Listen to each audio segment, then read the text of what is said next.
Alright mga idol, nandito tayo sa may Patar Beach, yung public beach nila dito sa may Patar. Ito mga bangka na ito mga idol, ayan, for hire.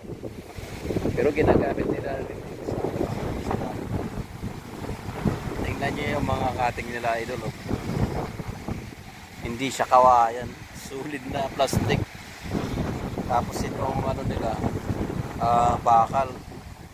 Kaya kahit malalaki ang alon, para malabo itong malunod, unless kung ibabaliktad nila, ibabaliktad ng alon yun, malulunod. Pero pag mga alon lang na maliliit siguro, yung parang kasi ng taong alon, malabo ito matumba, ay malunod.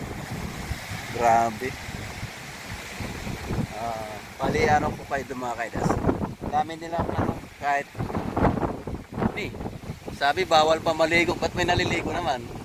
No. Yung pagpasok kasi namin dito mga kaidiyas, dahil lang may pay parking. Pero pag maligo dito, free. Sabi sa amin bawal pa maligo, which is di naman kami maliligo. Viewing lang dito kasi nakachipin kami sa may Pasang Marines. Kaya binabawal nilang maligo. Siguro ba kaya nila binabawal maligo dito kasi ayan, medyo alon. Maalon siya yan mga kaidiyas.